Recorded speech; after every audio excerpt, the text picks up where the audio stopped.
My own son told me I was too old to attend his wedding.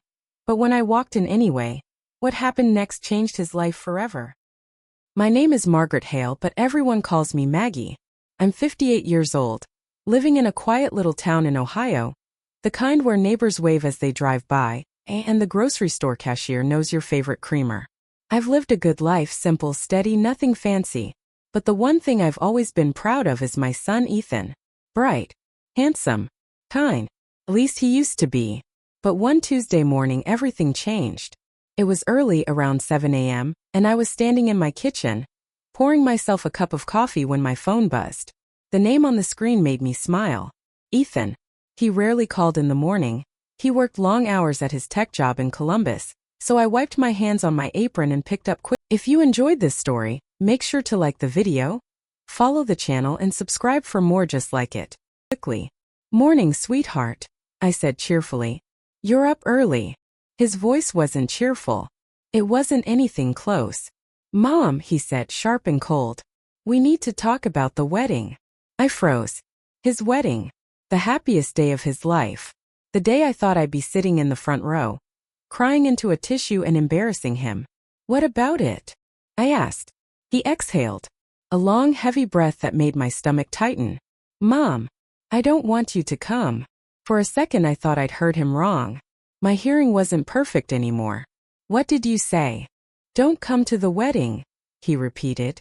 It's better that way. I leaned against the counter, my knees suddenly weak.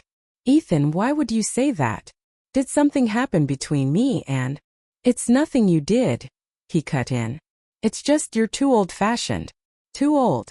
Too. He paused. Just not the image we want. The words hit me like a fist. Too old? I hadn't even realized I was crying until a drop hit my hand. I'm your mother, I whispered. How could you say something like that? There was a rustling noise on the phone. I heard a woman's voice, his fiancée Claire, but I couldn't make out the words. Then Ethan spoke again, quieter, tense. Mom, please. Just trust me. Don't come. The call ended. And just like that, I was uninvited from my own son's wedding. For the rest of the day, I moved around my house like a ghost. I folded laundry I didn't need to fold. I wiped counters that were already clean. I stared at my reflection in the hallway mirror. Too old. Was that really how he saw me? Wrinkles, graying curls, soft arms, reading glasses? I wasn't rich. I wasn't glamorous. I wasn't like Claire's mother, who owned a boutique and wore pearl necklaces to brunch. But I never thought I embarrassed my son. Later that night I tried calling again. No answer. I texted him. Ethan, please talk to me. Why don't you want me there? I love you. Nothing. Not even a single delivered read receipt. I didn't sleep that night. 2 days later, I ran into Mrs. Turner, my neighbor, at the mailbox. Excited for the big wedding this weekend? She asked, smiling. I forced a nod. Of course. I lied. Because how could I tell anyone the truth? That my only son didn't want me there? But as I walked back into my house, a thought flickered in my mind, small but stubborn. I raised him. I paid for his braces. I sat through every school play, every heartbreak, every late-night fever. I deserved to be there. Maybe he didn't want me there. But I needed to be. The morning of the wedding, I put on the dress I had saved for months to buy. Navy blue, elegant but modest, with lace sleeves that covered my arms. I curled my hair. I wore the pearl necklace my late husband gave me on our 10th anniversary. I looked nice. Not young. Not glamorous. But nice. Before leaving, I took a deep breath and whispered to myself, "You belong there, Maggie. He's still your son." The wedding was being held in a beautiful vineyard 2 hours away. When I arrived, cars lined the gravel road and guests, dressed in pastels and suits, walked toward the ceremony area. My hands were shaking as I stepped out of my car. I expected someone to stop me, to tell me I wasn't on the list, that I didn't belong. But no one did. People smiled politely. Some nodded at my dress. I slowly made my way toward the large white tent. Then I heard voices. Claire's bridesmaids. She didn't really tell her. One whispered. No, Ethan told me they agreed to keep her away, another said. Imagine your own mother not being invited. That's brutal. Claire laughed. You don't know the half of it. My heart pounded so loud I couldn't hear the rest. So it wasn't just Ethan. Claire didn't want me there either.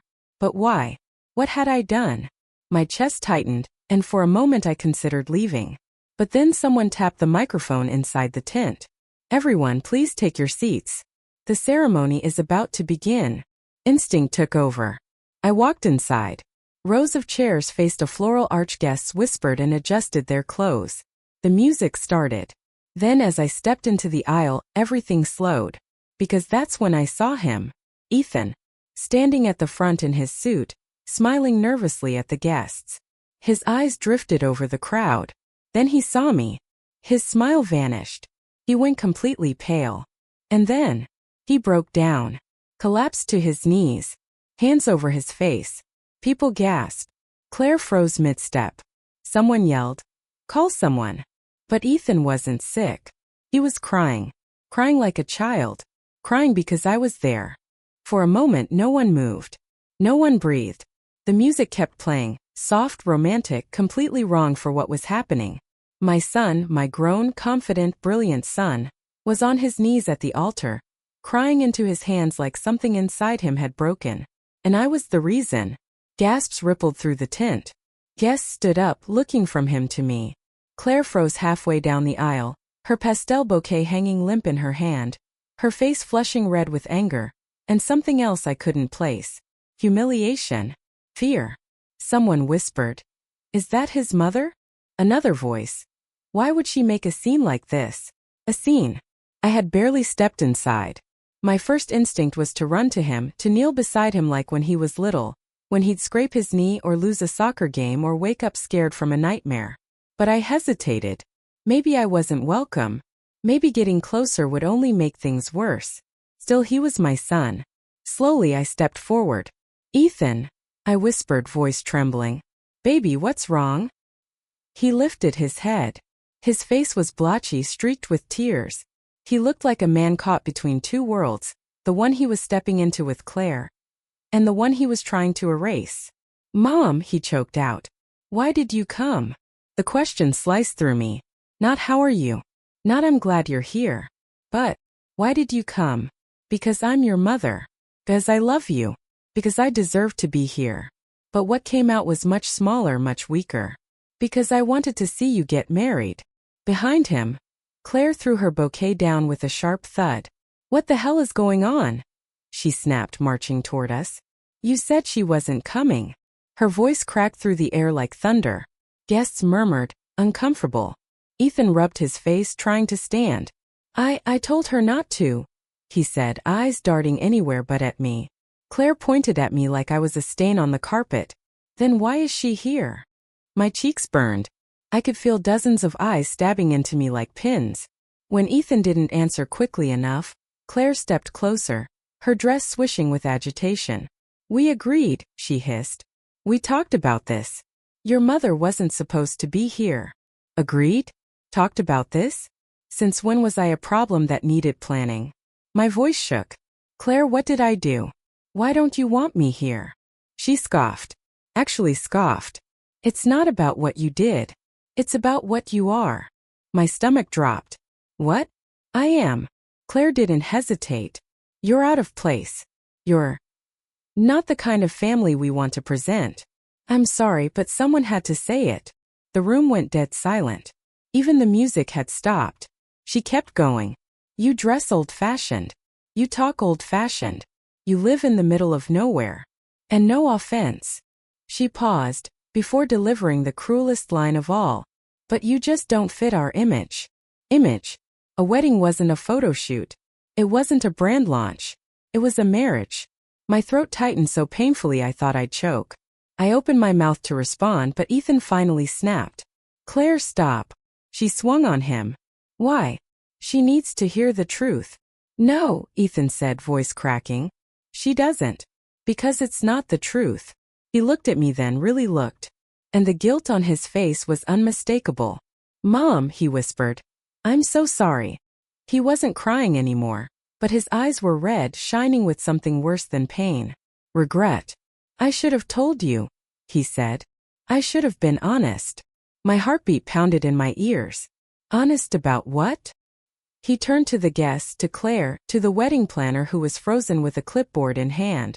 Then he turned back to me. Mom, I didn't want you here because... He swallowed hard. Because Claire didn't want you here. Claire's face twisted. Ethan. He raised a hand sharply. No. Enough. His voice carried through the tent, quiet but firm. Claire said your dress, your age, your home. Everything about you would ruin the aesthetic. Aesthetic. That word alone made several guests shift uncomfortably. She said having an older mom in pictures looked outdated. She said you'd embarrass us with small talk. He looked down, voice breaking. And I let her convince me. My hands covered my mouth. Oh, Ethan. He stepped toward me then, slowly, like a man approaching a cliff he knew he needed to jump from. I'm ashamed, he whispered. Ashamed that I didn't defend you. Ashamed that I chose her approval over your love. Claire scoffed loudly. This is ridiculous. You're making a fool of yourself. Ethan turned to her, something hard settling in his expression I'd never seen before. No, he said quietly. I think I'm finally seeing things clearly. The crowd thickened with tension. Some guests whispered. Some stared at me with sympathy. Others glared at Claire. She crossed her arms, jaw tight. So what? You're going to ruin this entire wedding because your mother made you emotional. Ethan didn't blink. No, he said. This wedding wasn't ruined because my mother showed up. He took a breath. It was ruined the moment we decided she shouldn't. Claire blinked, stunned. I was frozen. Everyone was. And then, Ethan reached for my hand. Warm. Familiar. A lifeline. Mom, he said softly. Come with me. What? Where are we going? I whispered. He squeezed my hand. To talk. To explain. To fix this. Whatever happens next. I want you with me. Behind him, Claire called out, furious. Ethan, you walk out of this tent and we're done. He paused, looked over his shoulder, and gave the quietest, saddest smile I've ever seen. Maybe we already are. Ethan led me out of the tent, hand in hand, while whispers exploded behind us like fireworks. Guests leaned toward each other, murmuring, Is the wedding called off? What happened? Did she really say that about his mother? Claire's shrill voice echoed from inside. Ethan, don't walk away from me. Ethan. But he didn't turn back. Not once. We walked past the vineyard rows, the grass brushing against our shoes, the warm Ohio sun cooling behind a patch of clouds. My heart hammered in my chest, part relief, part fear, part heartbreak. Finally, he stopped near an oak tree far from the noise. He dropped my hand, turned his back, and leaned both palms against the trunk. His shoulders shook. At first I thought he was crying again. Until I heard the sound. A low, trembling breath of someone trying not to break. Ethan, I said gently, look at me. He didn't. So I stepped closer and placed a hand on his back, like I used to when he was small. After a few seconds he turned around. And the look on his face. Regret. Shame. Grief. Mom, he whispered. I'm so sorry. I should have stood up for you a long time ago. My throat tightened. Sweetheart. Start at the beginning. What happened? Why did she hate me so much? He took a shaky breath. It wasn't you, he said. It was everything she grew up around. Her family cares about appearances more than anything. Money, looks, reputation. Everything is about status. I frowned. And I'm not good enough for their image? He winced. Mom, they think you're too simple.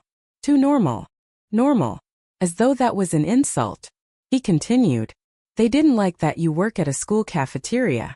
They said it looked bad, that you live in a regular house instead of something expensive.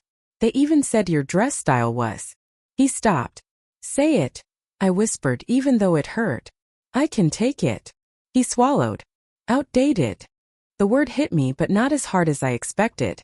Maybe because I'd already felt the sting back at the tent. And you agreed with them? I asked quietly. He closed his eyes. The truth? For a while, yeah. A sharp, cold pain bloomed in my chest. He looked up, eyes filled with apology. I hated myself for it, Mom. But I wanted to fit into her family. I wanted to make things easy. And they made it clear that if I wanted a smooth wedding, you needed to stay out of sight.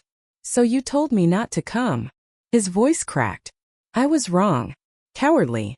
Pathetic. And when I saw you walk in today. He shook his head. Everything I'd been ignoring just crashed over me. His eyes filled again. You looked beautiful, Mom. You looked proud. And all I could think was, how did I let them convince me you weren't good enough? Tears slid down my cheeks. I raised you to be better than this, I whispered. I know, he said. And I failed you. For a moment neither of us spoke. The breeze rustled the tree leaves. Somewhere far off a car door slammed. A bird chirped. Then he said something that made my heart drop.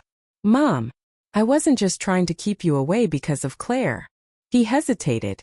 I was trying to keep you away because I was ashamed of myself. I blinked. Ashamed of what?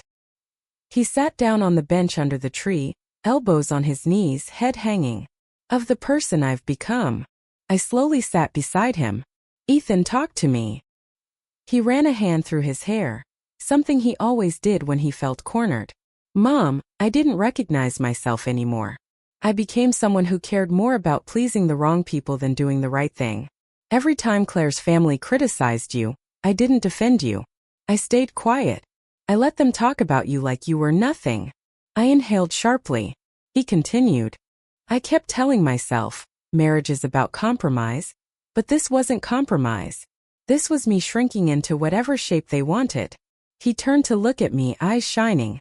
And I knew that if you came today, you'd see exactly who I'd turned into. My breath caught. He wasn't afraid I would embarrass him. He was afraid he would. Oh, Ethan, I whispered. He leaned his head into his hands.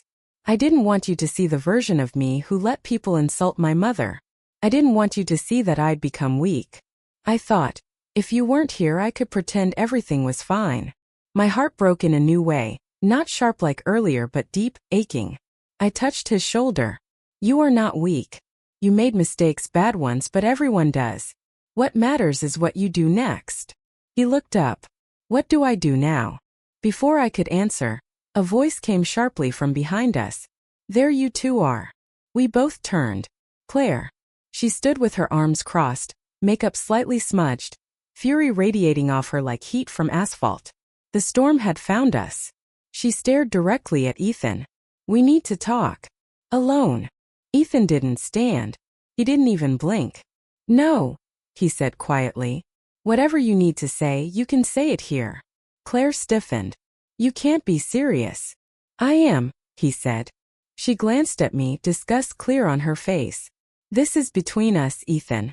Your mother doesn't need to. She does, he interrupted. She's part of my life. Whether you like it or not. Claire's eyes narrowed to slits. Well, she snapped. Maybe that's the problem. I felt Ethan tense next to me. He stood slowly. What does that mean, Claire? She stepped closer, voice low and vicious. It means your mother is a burden. An embarrassment. And I refuse to marry into a family that drags me down. The words hit like a slap. My breath stopped. Ethan's face went cold. Very, very cold. Say that again, he said softly. Claire flipped her hair. You heard me. A long tense. Silence filled the air. Then Ethan said words I never expected to hear. Not today, not ever. Then there's nothing left to talk about. Claire blinked. Excuse me. He looked her straight in the eyes. The wedding is off. Claire froze. For a moment she looked genuinely confused, like the phrase "the wedding is off" wasn't part of her vocabulary, like it was something that only happened to other people. Then her face twisted. You're joking, she said sharply. Ethan, stop being dramatic. We have guests, a venue, a photographer. Ethan didn't flinch. I'm not joking. She stepped closer, lowering her voice. You're angry. You're overwhelmed. Let's just take a break, breathe, and... You insulted my mother, Ethan said simply. You've insulted her for months. And today you humiliated her in front of everyone. Claire scoffed. Your mom embarrassed herself. Showing up in that cheap. Don't finish that sentence, Ethan snapped. Claire's jaw tightened.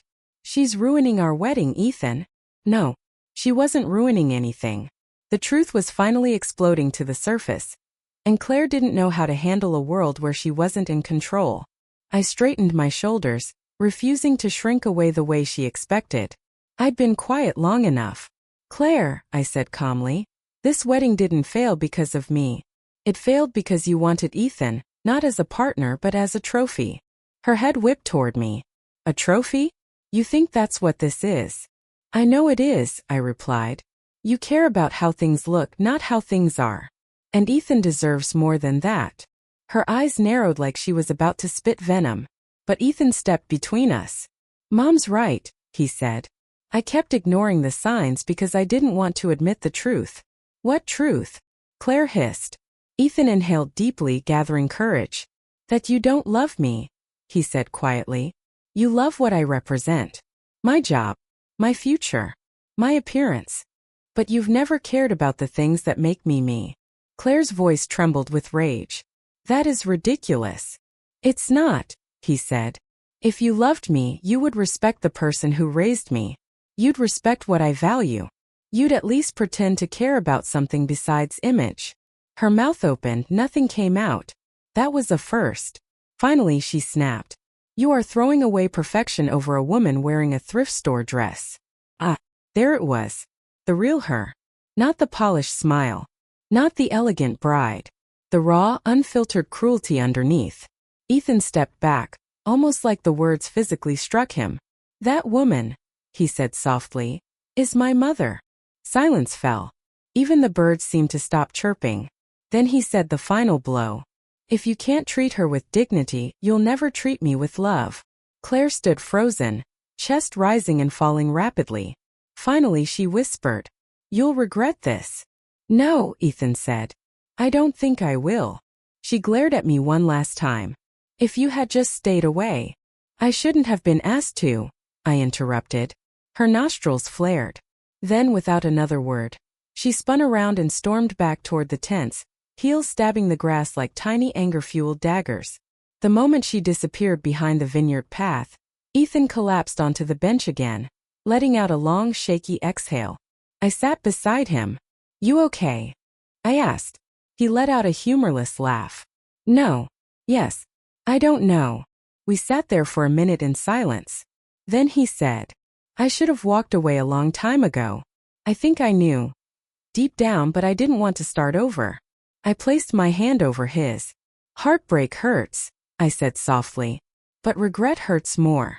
He nodded slowly. I'm sorry, Mom, he whispered. For everything. For letting them treat you that way. For not defending you sooner. For becoming someone you didn't raise. I squeezed his hand.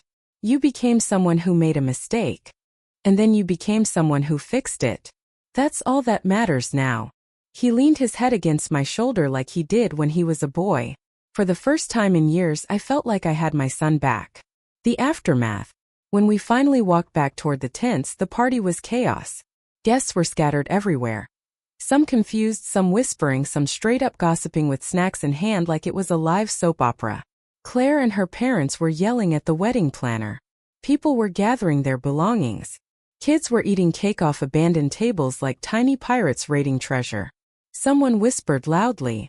I heard the groom ran away. Another whispered back. No, I heard the mom slapped the bride. Another corrected. No, Claire fainted when he dumped her. None of those things were true, but I didn't bother correcting them. Let them talk. Ethan walked with his head high, shoulders steady. He looked lighter, freer, like a weight had finally been lifted off him. When people approached asking what happened, he simply said, The wedding isn't happening. And that was that. No shame. No excuses. Just the truth. We made our way to the parking lot where his car waited. Before opening his door, he turned to me. Mom. Yes. He hesitated. Then pulled me into a hug so tight my ribs creaked.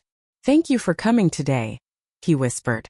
If you hadn't, I think I would have made the biggest mistake of my life. Emotion thick in my throat. I'll always show up for you, I murmured into his shoulder. Even when you don't ask me to.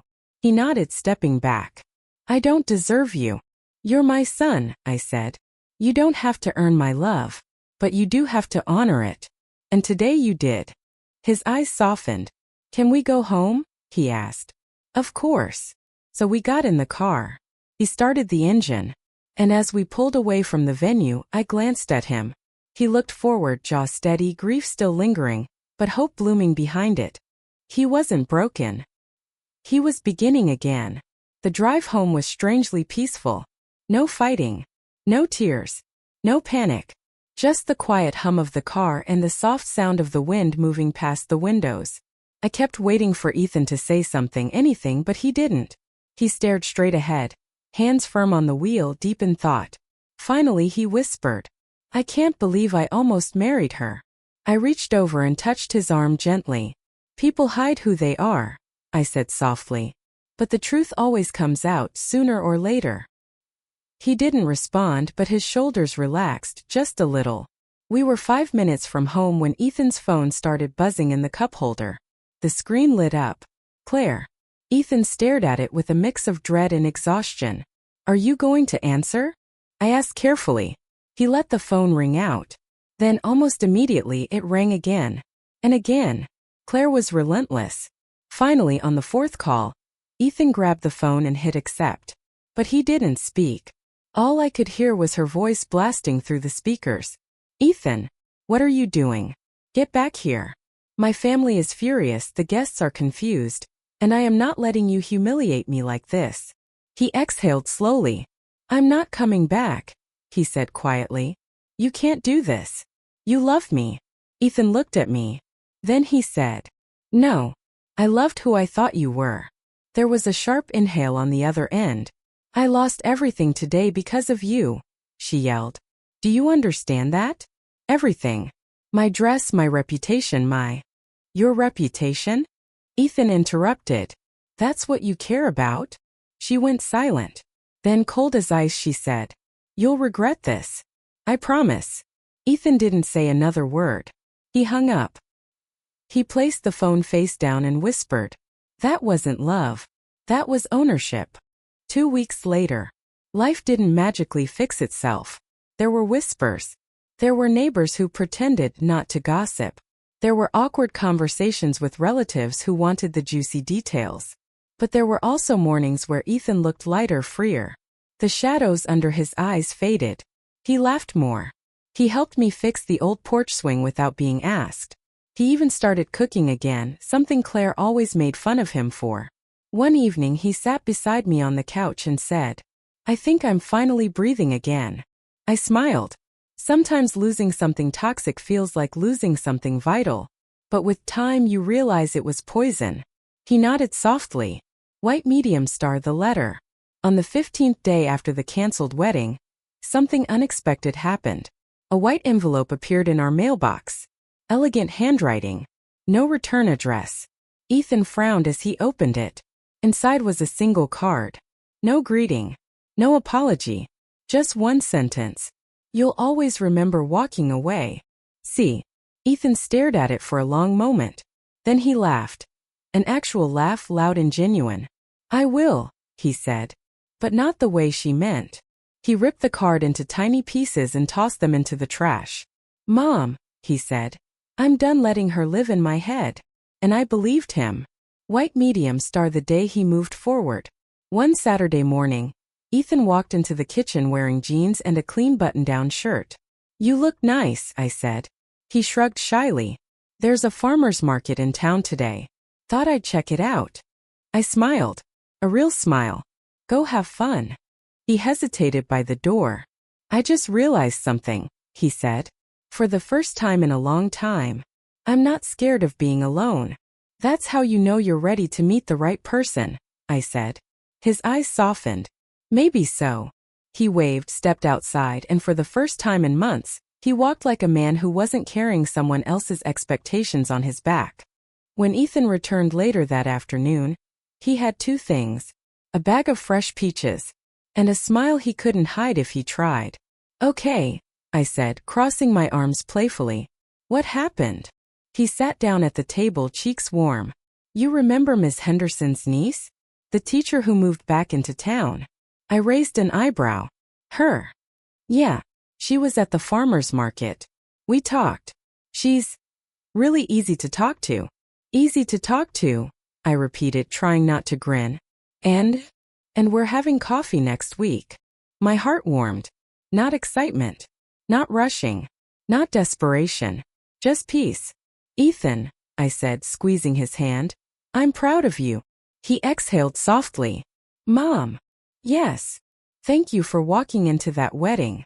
I smiled gently. Thank you, I said, for walking out. White medium star epilogue. A year later. A small backyard. Warm lights strung across the fence. A dozen friends gathered around simple tables with home-cooked food. No big ceremony. No designer gown. No drama. Just love. Ethan stood under the lights, holding the hand of the woman who would soon become my daughter-in-law. A gentle soul with kind eyes who hugged me the first time she met me. He said his vows simply. I don't want perfect. I want real. And as I watched him, my heart swelled. No fainting brides. No insults. No forced smiles. Just a son who had finally found himself. When he kissed his new wife, I wiped my tears and whispered, this time he chose right. And he did.